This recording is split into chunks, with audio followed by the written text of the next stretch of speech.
வணக்கம் நண்பா. டிஆர்பிடிஎன் dead latest செய்திகள். தகுதி தேர்வில் தேர்ச்சி பெற்ற ஆசிரியர்கள் ஆர்ப்பாட்டம். செப்டம்பர் 26 வெளியான தகவல். தமிழக அரசு சார்பில் 2013 நடைபெற்ற ஆசிரியர் தகுதி தேர்வில் தேர்ச்சி பெற்ற 4000 ஆசிரியர்களுக்கு பணி வழங்க கோரி ஈரோடு காளைமாட்டு சிலை அருகே ஆர்ப்பாட்டம் நடைபெற்றது. ஆசிரியர் தகுதி தேர்வு தேர்ச்சி பெற்ற நலச்சங்க மாநில ஒருங்கிணைப்பாளர் இளங்கோவன், தலைவர் வடிவேல் சுந்தர் இந்த ஆர்ப்பாட்டத்துக்கு கூறியதாவது: 2013 தமிழகம் முழுவதும் 40,000 பேர் ஆசிரியர் தகுதி தேர்வு தேர்ச்சி பெற்றனர்.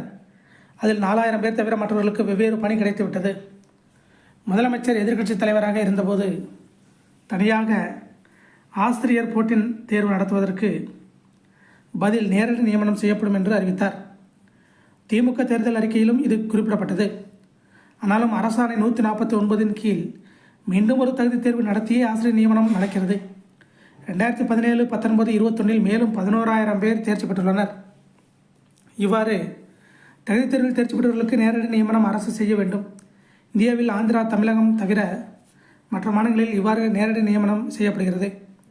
ஆனால் இங்கு மட்டும் இடையில் ஒரு போட்டித் தேர்வு நடத்தப்பட்டு தான் ஆசிரியர் நியமனம் செய்யப்படுவதால் 2013 தேர்ச்சி அடைந்த 4,000 பேர் வேலையின்றி அவதிப்படுகின்றனர். இதற்கிடையே நீதிமன்றத்தை நாடிய 400 பேருக்கு மட்டும் பணியிடம் வழங்க நீதிமன்றம் உத்தரவிட்டுள்ளது. நீதிமன்றத்தில் ஒரு நபருக்கு வழக்கு செலவிற்கு ரூபாய் 30,000 செலவாகும். எனவே பல நீதிமன்றத்தை அணுக வாய்ப்பில்லாமல் உள்ளது. எங்களுக்கு ரூபாய் 10,000 தொகுப்பூதியத்தில் பாதுகாப்போடு பணி அமர்த்தினாலும் வேலை செய்ய தயார் என்று கூறினர்.